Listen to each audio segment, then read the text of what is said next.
पहली बात तो हमारे में सामर्थ्य नहीं है ऐसी, हम अपने में सामर्थ्य नहीं देखते कि हम किसी की कामनाएं पूर्ण कर सके। भगवद आश्रित है, प्रेम समुद्र करुणा निधान भगवान सबका मंगल करते हैं।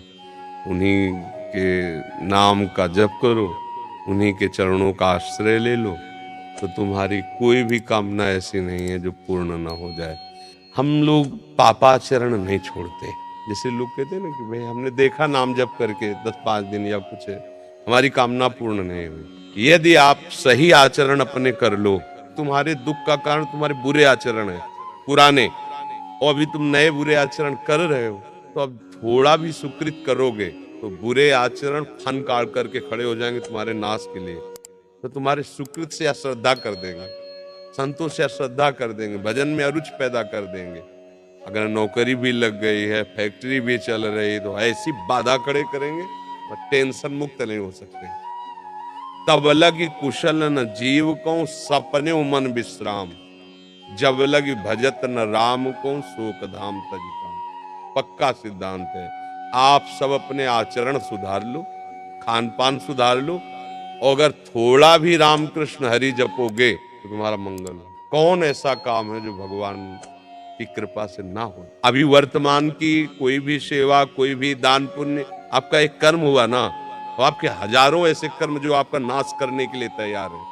अब अगर आपको कोई बचा सकता है तो जो उनको माफ कर सकता है वही बचा सकता है, वो केवल भगवान श्री हरि है। दान करो, ये पुण्य करो, तुम्हारा काम हो जाएगा, तुम कर दो, नहीं होगा। क्यों? क्योंकि जो तुम दान पुण्य कर रहे हो ये इतना बड़ा है, और तुम्हारे पहाड़ जैसे पाप जमा हो, तुम्हें सुखी कैसे होने देंगे? आप शराब पियो, बकरा खाओ, चोरी करो, हिंसा करो, और आप सोचो उससे कुछ हम धन दान करके, तुम चाहे जितने पातकी हो, भगवान का आश्रय ले लो। जिनका चरण धोवन गंगा जी है, जिनके चरणों का चिंतन कर कर बड़े बड़े महात्मा हो गए, उन्हीं से तुम्हारा मंगल होगा, और कहीं मंगल हो जाए ऐसी हमारी भावना नहीं है। बुरे आचरण बंद कर दो और नाम जप करो, जो चाहोगे प्राप्त हो जाएगा। पक्की बात है। अगर ये नहीं तो फिर बात है। नाम जप शुरू करोगे तो पहले नाम जप उनको मारेगा, उन कर्मों को जो तुमने पूर्व में किए हैं, तुम्हें दुख देने के लिए तैयार है वर्तमान में, उनको नष्ट करेगा। इसीलिए समय लगता है। अब आदमी सोचता है कि यार इतने दिन से माला जप रहा हूं, कोई लाभ तो मिला नहीं। वो लाभ हो रहा है, तुम्हारे दुखों का नाश हो रहा है, अशुभों का नाश हो रहा है। जिस दिन उनको मिटा दिया तो फिर जो आनंद मिलेगा वो जीवन कृतार्थ। करो कुकर्म, पापाचरण करो, मनमानी आचरण करो, इसके बाद सुख चाहो, ऐसा कैसे हो सकता है? बो बम्बूल और सोचो कि हमें आमरस मिल जाए, कैसे मिल जाएगा आमरस? तुमने बम्बूल बोया तो वही काटना पड़ेगा। कैसे तुम्हें बताएं? बिल्कुल उसको परिचय नहीं भगवान का, और जाते हैं लोग, हमारा दुख दूर कैसे हो? बोले तुम्हें एकांतिक, तुम्हें बलि देनी पड़ेगी, किसी की हत्या करके, किसी की हिंसा करके, कि किसी का मंगल होने वाला है, खुद पता नहीं उसको मंगल किसे कहते हैं।